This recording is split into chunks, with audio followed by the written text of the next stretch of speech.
Os vitoriosos em Cristo digam amém. Amém.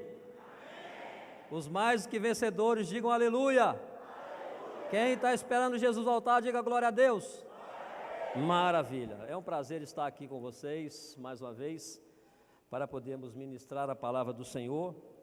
E da última vez que eu preguei aqui, irmãos, no último domingo, em um domingo passado, eu preguei sobre a cura daquele homem que foi levado por 4 amigos e foi descido pelo telhado. E hoje eu quero falar de cura novamente, Bengal, porque eu acredito em cura, amém? Quem acredita em milagre já começa pregando comigo dizendo, eu creio. Maravilha. Então vamos abrir a palavra do Senhor. Hoje eu quero falar com vocês sobre encontros que mudam vidas.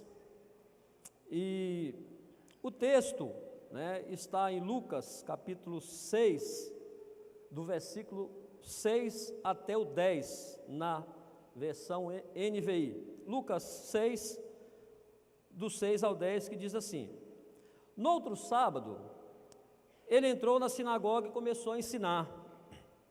Estava ali um homem cuja mão direita era atrofiada. Os fariseus e os mestres da lei estavam procurando um motivo para acusar Jesus. Por isso, o observaram atentamente para ver se ele iria curá-lo no sábado. Mas Jesus sabia o que eles estavam pensando e disse ao homem da mão atrofiada: levante-se e venha para o meio. Ele se levantou e foi. E Jesus lhe disse: eu lhe pergunto, o que é permitido fazer no sábado? O bem ou o mal? Salvar a vida ou destruí-la? Então olhou para todos os que estavam à sua volta e disse ao homem: estende a mão. Ele a estendeu e ela foi restaurada. Senhor, obrigado, Deus, por este culto tão festivo, Deus. Obrigado, Senhor, aquilo que o Senhor fez na vida dos encontreiros, dos encontristas. E eu já te agradeço por aquilo que o Senhor ainda vai fazer nessa noite. Recebe a nossa gratidão, ó Deus, a nossa adoração ao Senhor. E ministra aos corações nesta noite, como sempre o Senhor tem feito aqui nesta casa, em nome de Jesus, amém. Eu trouxe um slide aqui com o tema, a multimídia pode passar, por favor? Quando eles passarem ali, a gente dá uma olhadinha. Queridos, eu quero começar com a pergunta: você se lembra de algum encontro que você teve assim com alguém que mudou a sua vida? Se você é capaz de lembrar um encontro especial que você teve com uma pessoa e depois desse encontro você mudou a sua percepção. Existem encontros bons e existem encontros ruins. E eu acredito que todos nós aqui já tivemos os dois, pelo menos, Todos nós aqui já tivemos os dois. Uns podem transformar e outros podem destruir a vida de uma pessoa. Mas, queridos, se você pesquisar na história, você vai ver que existem encontros, existiram encontros tão especiais que mudaram o rumo deste mundo. E eu fiz uma pesquisa rápida, quando Billy Durant encontrou Davi Buick, fundaram a General Motors, uma das maiores empresas automobilísticas do mundo. Nasceu a partir do encontro de 2 pessoas. Quando Albert Einstein encontrou Marie Curie, revolucionaram a física e a química com seus trabalhos e descobertas. Quando Richard Nixon encontrou o líder chinês Mao Tse-tung, abriram o caminho para a cooperação e o comércio entre os Estados Unidos e a China, e isso permanece até hoje, ou seja, a partir de encontro de pessoas. Eu poderia citar muitos outros aqui, mas eu quero falar com você hoje, queridos, sobre o melhor encontro que uma pessoa pode ter, que não é com o pastor dessa igreja, não é com nenhum obreiro, não é com nenhum artista, não é com nenhuma pessoa importante. O maior encontro que uma pessoa pode ter é quando ele encontra Jesus. Porque quando nós encontramos Jesus, queridos, quando nós encontramos pessoas, as pessoas elas podem mudar a nossa história. Diga comigo, pessoas mudam a história, mas Jesus muda a eternidade. Então, quando eu encontro pessoas, eu posso ter a minha história mudada, mas quando eu encontro Jesus, eu posso mudar a minha eternidade, porque outrora eu poderia estar indo para um caminho que me levaria a uma eternidade sem Deus. Depois do encontro com Jesus, eu tenho plena certeza e convicção cabal de que a minha eternidade será com o Senhor.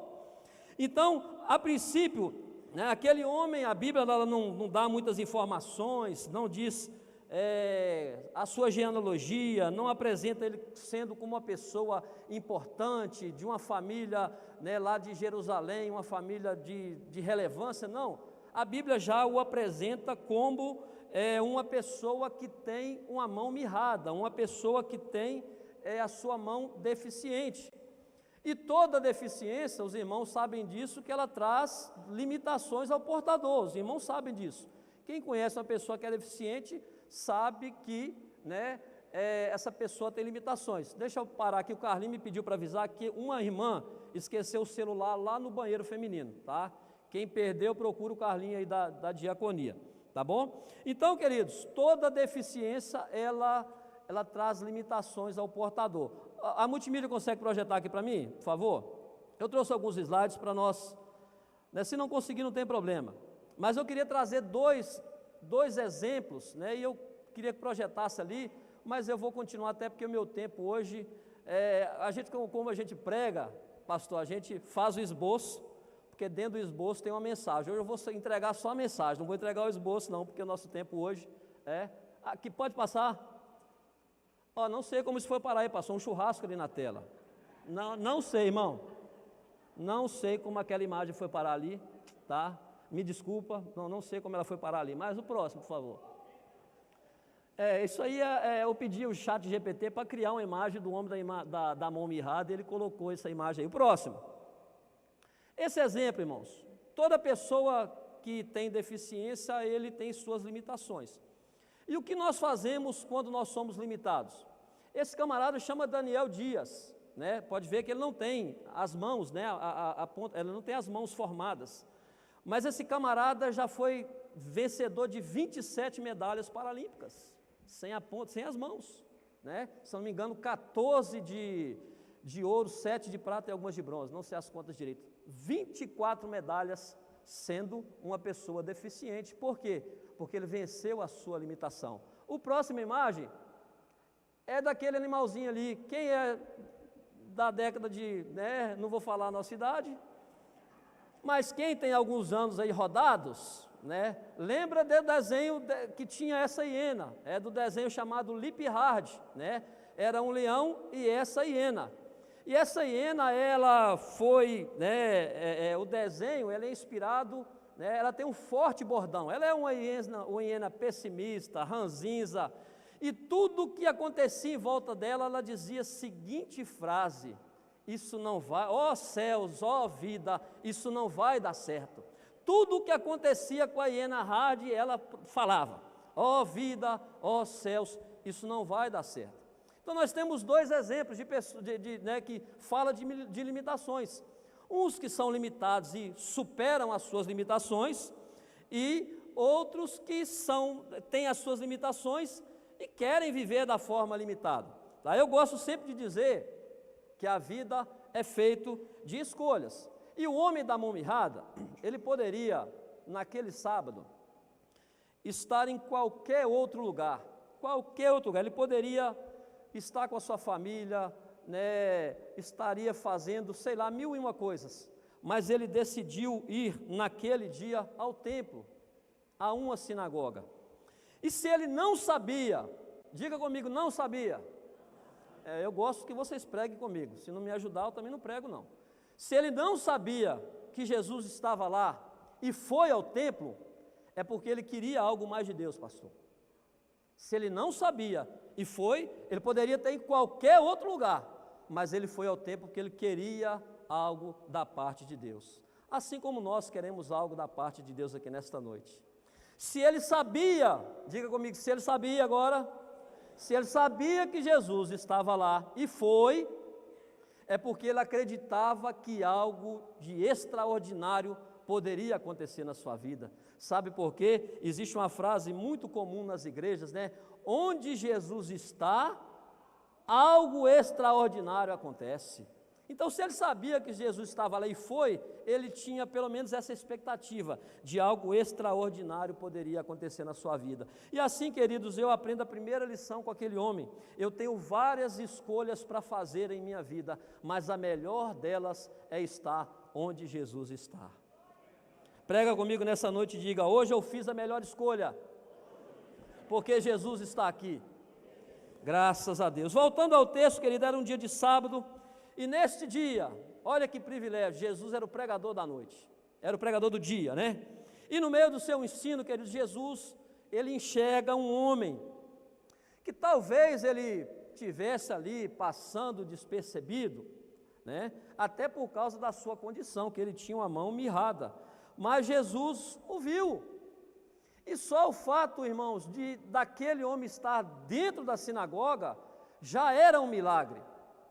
Ele tinha ido, né, procurar, né, talvez receber um milagre nessa expectativa, mas só o fato dele estar lá dentro já era um milagre.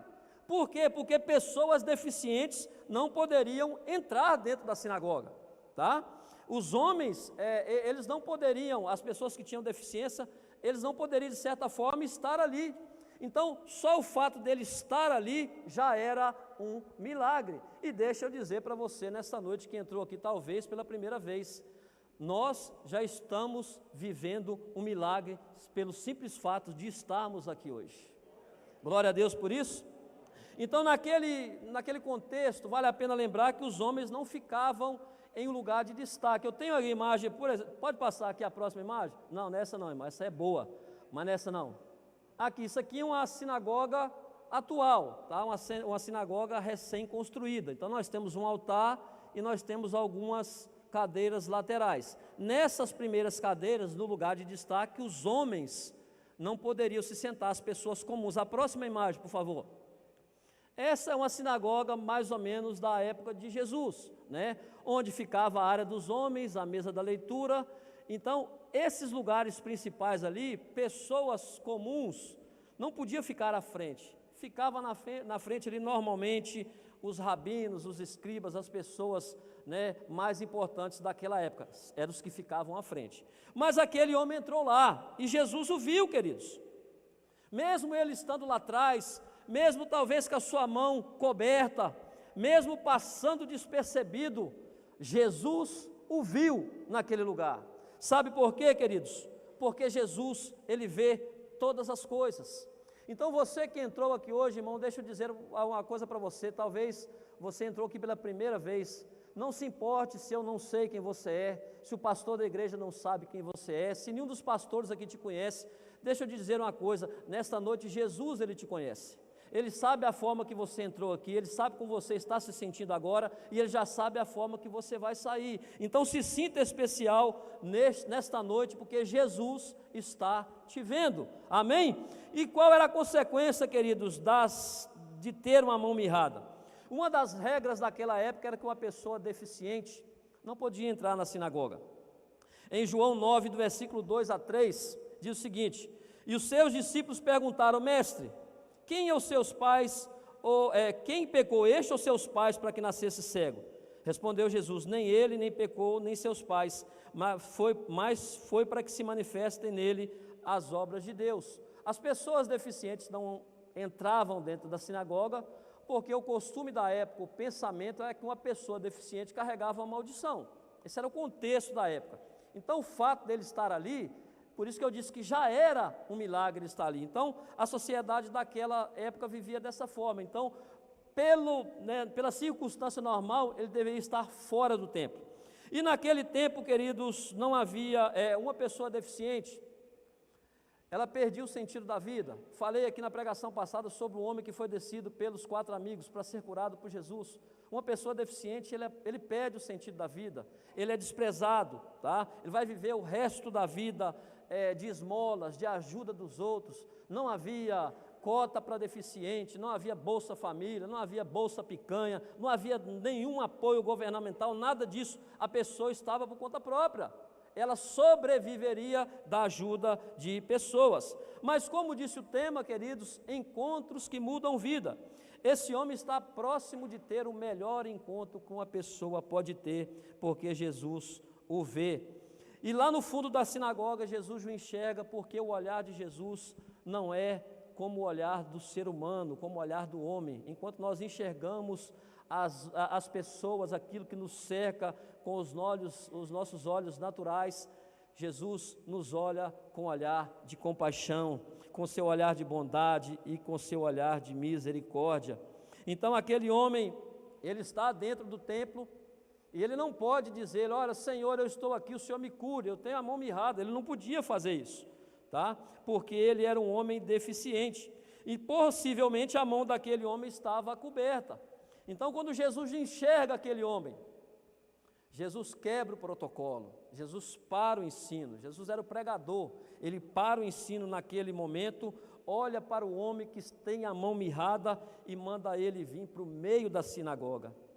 Se Jesus, queridos, fosse uma pessoa religiosa, Jesus poderia ter tomado algumas atitudes contra aquele homem. Ele era deficiente, sim ou não? Podia estar ali? Não.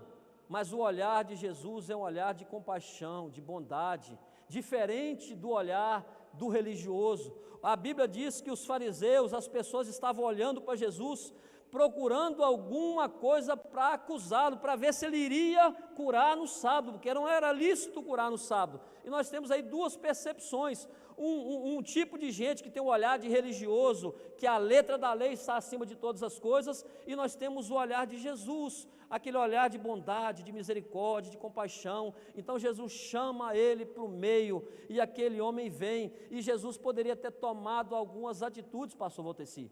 Se Jesus fosse religioso, poderia chamá-lo ele na frente e repreendê-lo, e dizer, of the king, the power, the man, the best. Não, Jesus não ia fazer isso não, né, irmão? Jesus não ia fazer isso não. Mas Jesus poderia repreender, dizendo, olha, você não pode estar aqui. Jesus também poderia fazer uma reunião com a diaconia e saber como aquilo aconteceu. Como foi que a segurança foi furada, né? Como ele entrou ali. Jesus também poderia ter acusado ele de desobediência às leis cerimoniais e entrar em um lugar proibido.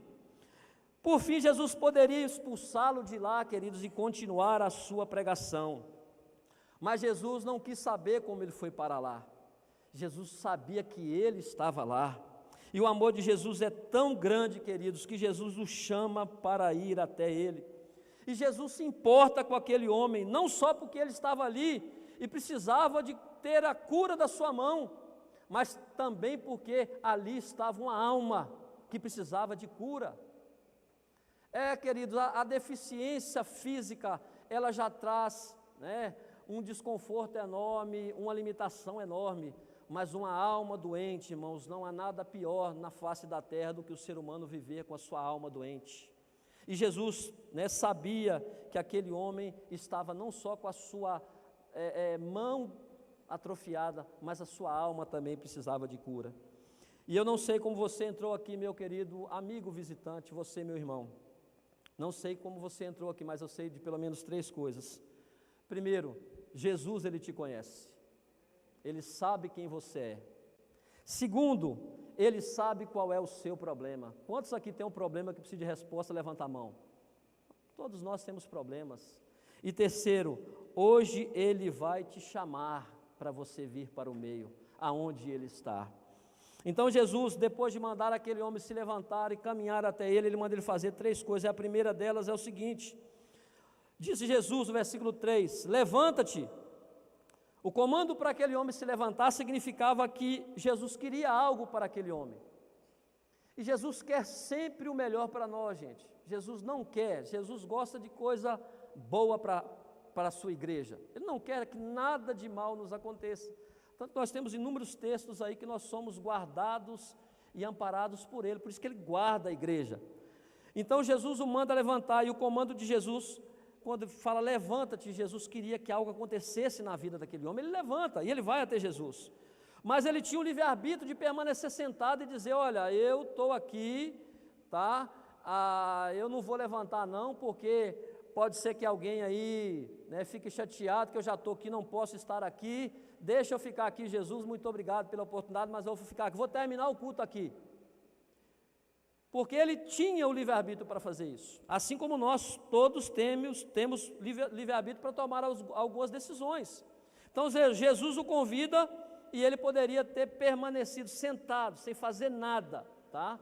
E é assim que muitas pessoas ficam após uma tomada de... quando é lançado um desafio, quando Jesus lhe pede para fazer algo, ele fica parado. Nós precisamos tomar as decisões para recebermos o milagre. E a primeira delas, e ele teve que tomar algumas decisões. Primeiro delas, precisava tomar uma atitude imediata e ficar de pé. Se ele ficasse de pé, significaria que ele entendia o chamado do mestre. E ele entendeu, e ele se levantou e foi. Segundo, ele tinha que vencer a timidez, porque a sua deficiência lhe trazia vergonha. A sua deficiência lhe fazia sentir mal.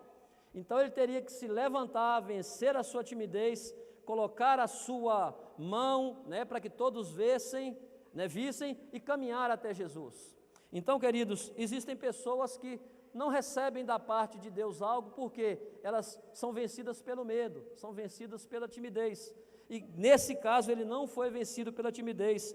E a terceira decisão, após de se levantar, ele caminha até Jesus. Sair do lugar e ir até Jesus significava que ele acreditava que algo poderia acontecer na sua vida. Quantos creem que Jesus está aqui? Você crê que alguma coisa pode acontecer aqui hoje? Glória a Deus. Segundo, Jesus, depois de o mandar levantar, manda ele ir até o meio. Ir para o meio agora, irmãos, significa ser o centro das atenções. Quantos gostam de ser o centro das atenções? Pouquíssimas pessoas. Em algumas entrevistas por aí, o medo de morrer está equiparado com o medo de falar em público, de estar em público. Tem gente que tem tanto medo de falar em público, de estar em público, que é quase comparado ao número de pessoas que tem medo da morte. Então, ir para o centro, significava que ele iria ser o centro das atenções, ele iria ter que mostrar a sua deficiência, todos veriam, mas ele queria algo de Deus, ele sabia quem estava lá naquele lugar, então ele se levanta e vai para o meio. E na Bíblia, meus irmãos, ir para o meio ou estar no meio, vai além da simples expressão do termo. Assim como Jesus nos convidou para aquele homem para ir para o meio, ele também nos convida a vir ao meio, a estar com ele no meio, porque Jesus está no meio. Jesus é o centro de tudo que existe nesse mundo e fora dele. Em Colossenses 1, 15 a 18 diz o seguinte: ele é a imagem do Deus invisível, o primogênito de toda a criação. Por meio dele foram criadas todas as coisas nos céus e na terra, as visíveis e as invisíveis, sejam tronos, soberanias, quer poderes, quer autoridades, todas as coisas foram criadas por ele e para ele. Ele é antes de todas as coisas e por meio dele, diga comigo, por meio dele, tudo subsiste. Ele é a cabeça do corpo, que é a igreja. Ele é o princípio, o primogênito dentre os mortos, para que em tudo tenha a supremacia. Ou seja, ele é o centro de tudo, ele está no meio de tudo. A Bíblia diz que estando 2 ou 3 reunidos no nome dele, ele estaria onde?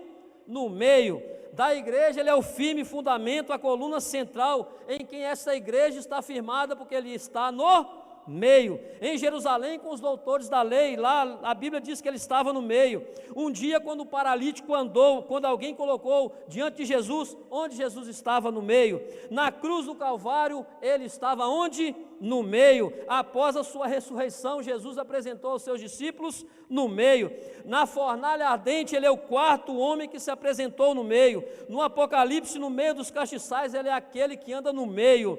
No caminho de Emaús, ele se apresentou aos seus discípulos no meio. Na Trindade divina, ele está no meio. Na minha vida, ele deve estar no meio. Na minha casa, ele precisa estar no meio. Na minha célula, ele tem que estar no meio. Na Igreja Vida, que hoje ele está no meio, amém? Ele está no meio. E se ele está no meio, eu acho que ele merece uma salva de palmas aí, não merece não? Ir para o meio, querido, significava também estar mais perto de Jesus.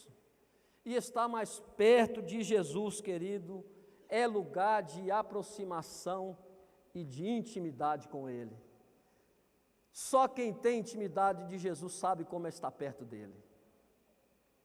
Quem tem intimidade com Jesus, a conversa é outra, o nível é outro, né? Ele sabe que pode contar com ele, que ele está sempre atento à nossa oração, à nossa petição. Mas a decisão, queridos, de ir para o meio era opcional. O milagre estava com Jesus.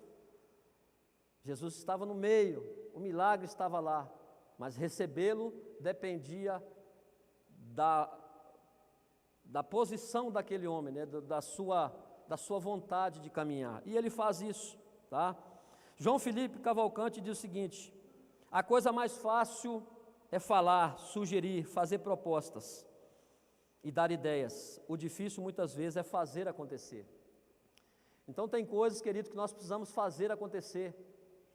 Se Jesus está te convidando hoje, dê um passo hoje para aceitá-lo como seu único e suficiente Salvador da sua vida, porque Ele está no meio dessa igreja, amém? E muitas vezes, querido, nós somos muito bons na teoria e muito péssimos na prática, pois nós sabemos quem é Jesus, o que Ele pode fazer por nós, e às vezes nós nos distanciamos dEle com as nossas ações. Então aquele homem com a sua deficiência tinha duas opções: ou ir até Jesus, ou continuar distante de Jesus. A opção estava no seu controle. Se na prática, queridos, nós colocássemos Jesus no centro das nossas vidas, isso faria uma diferença enorme em tudo aquilo que fazemos. Diga comigo, prega comigo nessa noite e diga: se na prática eu colocasse Jesus no centro da minha vida, isso faria uma diferença significativa na minha vida. Então vamos lá.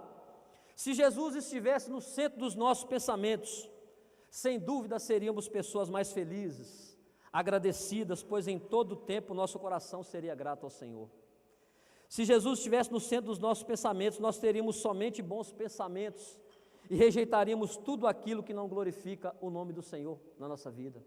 Terceiro, nossa mente estaria ocupada com tudo que é verdadeiro, tudo que é honesto, tudo que é justo, tudo que é puro, tudo que é amável, tudo que é de boa fama. E se há alguma virtude nisso, e se há algum louvor, nisso nós deveríamos pensar.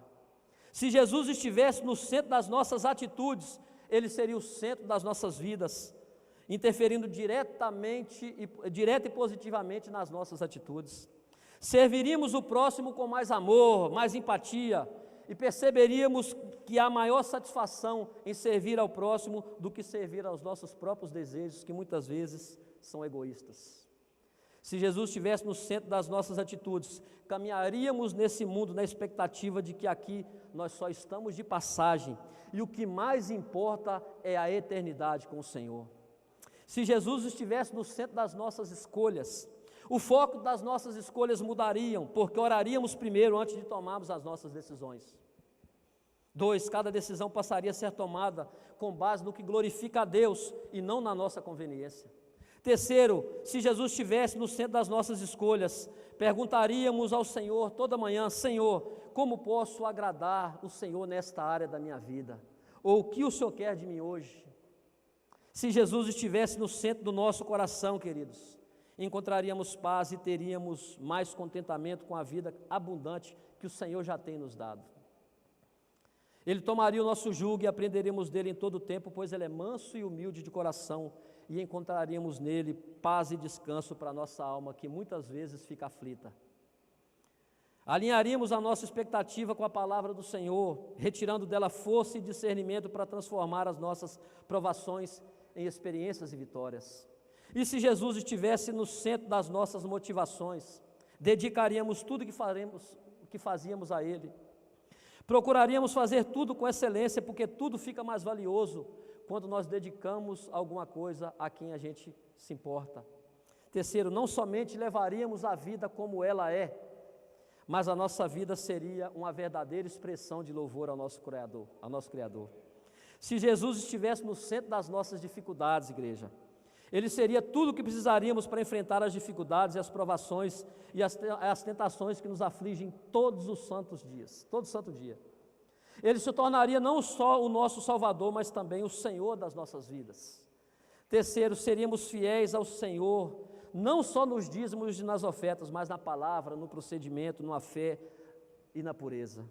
Se Jesus estivesse no centro das nossas emoções, teríamos equilíbrio emocional, pois ele teria o controle da nossa mente e, consequentemente, o controle do nosso corpo. Não seríamos impulsivos e ansiosos na maioria das nossas decisões.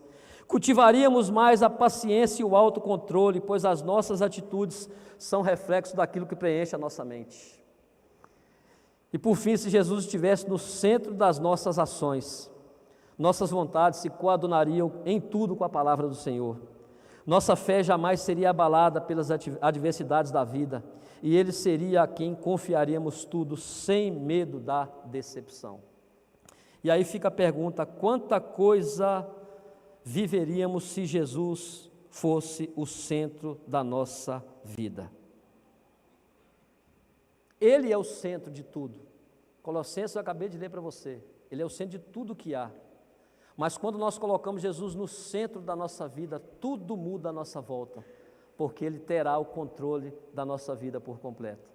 Permitamos Jesus ser o centro da nossa vida, amém? É difícil, queridos, mas também não é impossível não, tá bom? Então, o que aquele encontro, estou caminhando para o fim, o que aquele encontro mudou na vida daquele homem? Primeiro, Jesus tirou o medo daquele homem de estar entre pessoas. Primeira coisa que Jesus faz, quando Jesus o cura, ele é restaurado, a sua mão fica sã como a outra, aquele homem agora ele vai perder o medo de estar, de viver em sociedade. E viver com medo, irmãos, alguém já teve medo? Diga amém. Todo mundo já teve medo nessa vida, né? Mas viver com medo é outro nível. Uma pessoa que vive com medo vive atribulada. Uma pessoa vive com medo, vive sem expectativas. Uma pessoa que vive com medo, ela vive sem prazer de viver, porque ela sabe que a qualquer hora pode acontecer alguma coisa com ela, e se ela estiver sem Jesus na sua vida, ainda é pior. Então, viver com medo é muito ruim. Não sei aqui se você já viveu um período da sua vida de medo, mas Jesus é aquele que tira todo o medo. Eu já vivi, pastor Valteci, um período da minha vida com medo de morrer. Eu, quando comecei a vida ministerial, comecei muito novo, gente. Eu fui consagrado a pastor com 20 e poucos anos, e muito imaturo. Eu não tenho problema nenhum em dizer isso. 20 e poucos anos eu já estava pastoreando a primeira igreja, fazendo faculdade. Eu venho de outra escola, de outra igreja. E a gente, quando é muito novo, a gente toma algumas decisões que a gente acaba se arrependendo depois, porque a imaturidade faz isso com a gente. E aí aconteceu uma situação lá na igreja, o rapaz queria namorar com a moça. E aí falou assim: "Ô pastor, eu quero que o senhor vá lá me ajudar a pedir a mão do pai dela." E eu fui na maior boa vontade, Nininha, você precisa ver. Era um feriado, eu estava na faculdade, era um feriado na segunda-feira mais ou menos. E aí eu fui lá na maior boa vontade, mas o pai daquela moça, irmãos, era muito bravo. E aí ele morava no andar de cima e a mulher embaixo com os filhos. E eu já cheguei, já fui para o andar de cima, minha esposa foi para o andar de baixo. E eu fiquei lá tentando por 1 hora convencer aquele homem de que o rapaz era bom. E aí foi 1 hora de conversa, e aquele homem com um olhar assim fechado. E aí deu a hora, minha esposa chamou: "Amor, está na hora." Eu desci. Aí desci, né, sentou assim. Era uma salinha pequena, eu na porta, a minha esposa no sofá assim, o casal, o senhor lá e a mulher do lado assim na porta da cozinha. E aí nós começamos a conversar todos, né, eu cedi a palavra para que o rapaz falasse aquilo que ele queria falar para o pai da moça. Mas o camarada se embananou todo e soltou uma palavra que ofendeu o pai da moça. E aí, irmãos, aquele homem olhou assim para ele, a esposa falou assim: "Sai correndo que ele vai te matar." Aí, irmãos, aquele camarada saiu correndo, eu estava na porta, ele foi lá e pegou uma peixeira, Mengal, mas aquela menina desse tamanho assim. E aquele homem veio correndo assim, passando pé da porta. Eu falei: "Eu vou ser o primeiro a tomar a facada aqui, porque ele vai achar que eu tive alguma coisa a ver com isso." E aquele homem saiu correndo. E eu falei com a minha esposa assim: "Vamos embora." Mas ela falou: "Deixa eu despedir." "Que despedir? Eu quero o quê? Nada. Você quer tomar uma facada aí?" E entrei dentro do carro Meu carro era um Peugeot. Aí você já sabe, já falei tudo. O carro não pegou. Nós estávamos assim numa descida, e lá veio um homem lá da esquina que não conseguiu alcançar o rapaz com aquela faca na mão. Eu falei, Jesus, tem misericórdia. E eu estou lá, e aí o carro não pega. Eu falei, pronto, é hoje. E aí eu lembrei que o carro podia pegar no tranco, deu o tranco e fui embora, irmãos. Fui embora. E eu falei, agora aquele camarada vai achar que eu tive alguma coisa a ver com aquilo. E eu fiquei com medo daquele homem. A semana se passou, domingo eu chego na igreja para pregar. Quem é que estava sentado lá no último banco? Aquele homem. E eu falei, é hoje. Irmãos, eu nunca consegui pregar com tanto medo igual eu preguei naquele dia. Eu me embananei todo na palavra e tal, medo de morrer faz isso. E aí terminou o culto, aquele homem continuou sentado. Sentou, e aí terminou o culto, todo mundo que passava, falei, vem cá, irmão, vamos conversar, para aquele homem ir embora. Aí eu conversei com o dirigente do ciclo de oração, o presidente da mocidade, a criança para saber como é que estava a salinha, só que foi acabando o pessoal, e ele lá, sentado. Eu falei, pronto. Aí chamei o presbítero, falei, o que você acha que a gente tem que melhorar nessa igreja aqui? Vamos conversar. Aquele homem sentado lá. E eu com medo, só olhando para a cintura dele o tempo todo. Terminou e não teve jeito. Ele levantou e veio. Eu falei, pronto. Aí eu fiz aquela oração de crente, Senhor, eu entrego na tua mão o meu espírito. Entendeu? Tenho pena da minha esposa que vai ficar tão nova aí, 20 e poucos anos, com um menino para criar, mas prepara um bom marido para ela, Sei que não vai ser tão bom como eu, mas, ela vai precisar de um. E aquele irmão chegou perto de mim, o presbítero saiu, e eu só olhando a cintura dele. E falou, pastor, eu quero falar uma coisa com o senhor. Falei, pois não, irmão. Eu quero me desculpar com o senhor. Falei, é mesmo? Não, aquele comportamento meu não foi adequado. Falei, irmão, nem estava preocupado com isso, entendeu? Eu estava de boa, não, é que isso acontece com qualquer pai mesmo, entendeu? Isso é normal. Aí orei com ele foi embora, e o medo passou, irmão. Porque viver com medo não presta não, gente. Então aquele homem tinha uma mão mirrada e vivia com medo, não poderia ir a qualquer lugar. Mas ele encontrou Jesus, a primeira coisa que Jesus faz é tirar o medo. Segundo, Jesus lhe deu dignidade agora. Ele não tem mais vergonha da mão mirrada, porque agora a sua mão não é mais mirrada. Ele não é agora um homem que ele está a par da sociedade, não, ele agora é um homem que pertence à sociedade de uma forma normal. Terceiro, Jesus lhe deu nova perspectiva de vida. O que agora aquele homem estava só no campo da mente, nos sonhos, ele pode executar, porque agora as suas mãos estão boas. Jesus lhe tirou os olhares da indiferença. Jesus também lhe deu um novo ambiente de comunhão. Antes ele não era aceito pela sua deficiência, agora ele pode ter comunhão com as pessoas sem se preocupar com a sua condição física. Eu fico imaginando, irmão, agora aquele homem que tinha a mão mirrada anteriormente, antes do encontro com Jesus, com a mão mirrada, agora com o encontro com Jesus, podendo cortar a carne ali no churrasco, entendeu? Que coisa gloriosa, isso é uma cena maravilhosa, porque agora ele é um homem curado por Jesus. Sétimo, Jesus tirou o fardo do julgamento, agora ele não é conhecido mais como deficiente, mas aquele que foi curado por Jesus. E Jesus, por último, fez dele um novo homem.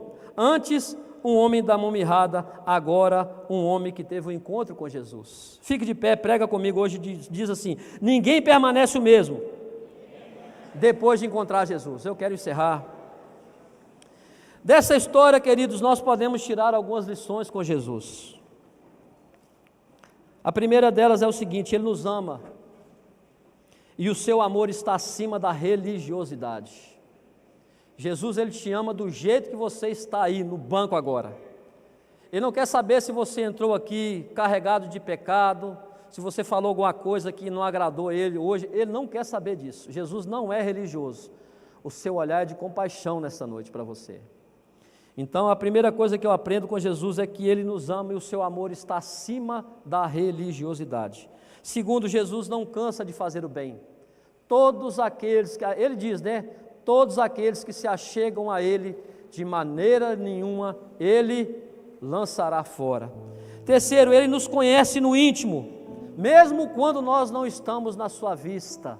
mesmo quando a gente acha que Ele não está nos vendo, mesmo estando lá no canto da sinagoga, escondido, com a mão escondida, Ele sabe quem nós somos, e Ele nos conhece por inteiro, desde o momento em que nós fomos criados. Na verdade, Ele nos conhece. O salmista, ele declara que Ele já nos conhece mesmo antes, no processo de formação, Ele já nos conhecia. Quarto, Ele nos chama para o meio, não para nos envergonhar, mas para que o seu poder se manifeste em nós. Então, quando Ele te chamar, aceite o convite.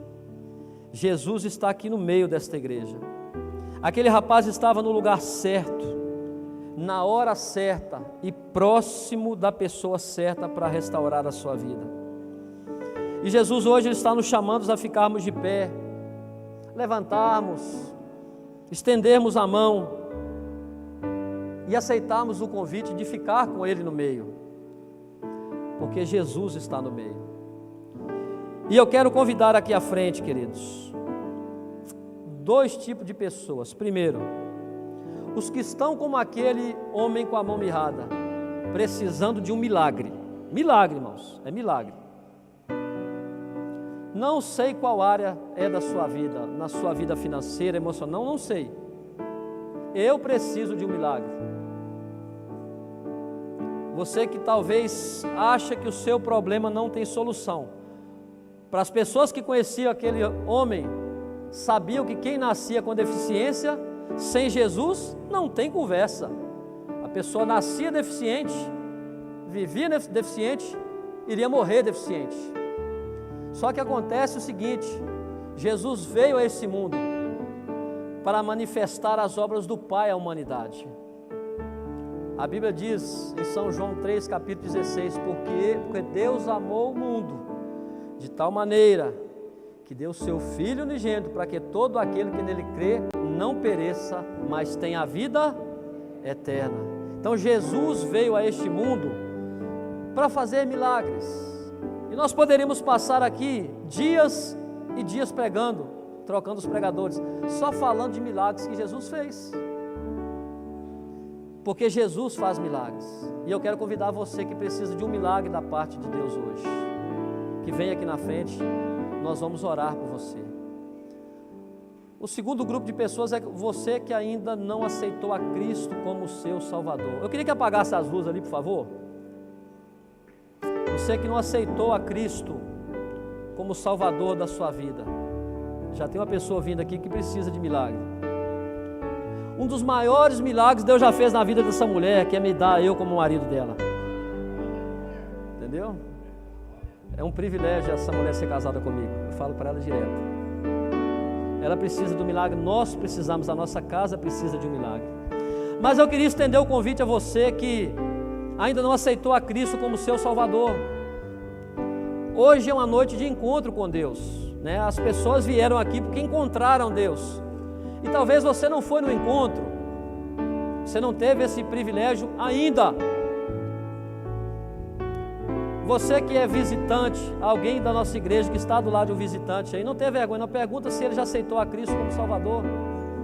Hoje é noite de aceitação, hoje é noite de restauração. Hoje é noite de Jesus fazer aquilo que o homem não pode fazer, porque o homem pode mudar a sua história, Jesus pode mudar a sua eternidade. Tem alguém para Jesus? Levanta a sua mão, eu quero te conhecer, nós vamos orar por você. Não tenha vergonha, não esteja limitado, não seja vencido pela timidez e a vergonha. Hoje Jesus pode mudar a realidade da sua casa, a realidade da vida daquele homem foi mudada, a realidade da casa dele foi mudada, a realidade dos seus parentes foi mudada, porque chegou milagre naquela casa. E Jesus pode mudar a sua realidade nesta noite.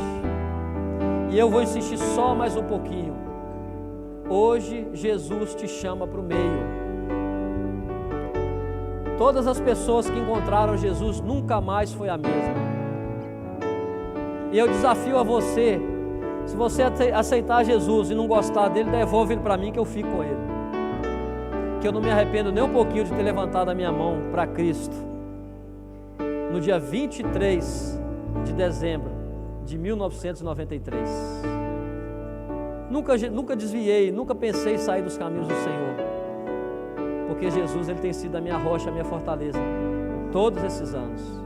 Mas se não tem alguém que queira aceitar a Cristo, que Jesus possa lhe abençoar e lhe dar uma nova oportunidade, para que você possa experimentar o que nós um dia já experimentamos. Senhor, obrigado, Deus, porque o Senhor é fiel para cumprir a Tua palavra. Obrigado, Deus, porque nós podemos dizer que o Senhor é um Deus de milagres, Jesus. O Senhor, como centro de tudo, Senhor, também é o centro das nossas vidas. Nós entregamos aqui agora, nós, inclusive eu, Senhor, nós colocamos diante do Teu altar agora todas as nossas ansiedades, todos os nossos problemas, tudo aquilo, Senhor amado, que está, Senhor amado, nos incomodando como pessoas, como cristãos, ó Deus. Existem pessoas aqui que precisam de um milagre na vida financeira. Visita essa pessoa nesta noite. Existem pessoas aqui que precisam talvez de salvação na sua casa. Visita esta casa nesta noite. Existem pessoas aqui que, Senhor, que precisam de um milagre na sua vida emocional. Visita nesta noite essa pessoa, Senhor, porque Jesus, só o Senhor pode e está fazendo milagres nesta noite.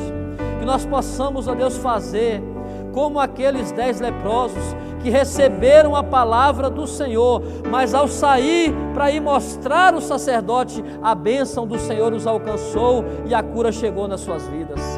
Senhor, que nós possamos sair daqui convictos, ó Deus, de que o Senhor pode fazer aquilo que o homem não pode. Muitas vezes nós depositamos a nossa confiança no homem, naquilo que eu posso fazer, o que a nossa conta bancária possa fazer, mas a nossa confiança deve estar no Senhor, que pode realizar o impossível. A nós só nos cabe fazer o possível, mas ao Senhor pertence o impossível. E eu quero declarar nessa noite, em nome de Jesus, como servo do Senhor, que o impossível aconteça na vida dessas pessoas, como aconteceu o impossível aos olhos humanos na vida daquele homem que entrou ali sem saber como iria sair daquele culto. Eu profetizo nesta noite que há milagres acontecendo aqui, e essas pessoas vão sair daqui restauradas, elas vão sair daqui reanimadas, elas vão sair daqui alegres, porque o Senhor está aqui no meio, e aqui no meio eles estão. E se o Senhor está no meio, Senhor, tem restauração chegando, tem milagre chegando, tem bênção chegando, e nós somos gratos ao Senhor pelo Teu amor, pelo Teu grande amor com quem nos ama, pelo Teu olhar de compaixão, Senhor, que é sobre esta igreja. E assim eu agradeço essa oportunidade e declaro a bênção do Senhor sobre a vida dos meus irmãos, em nome de Jesus, amém.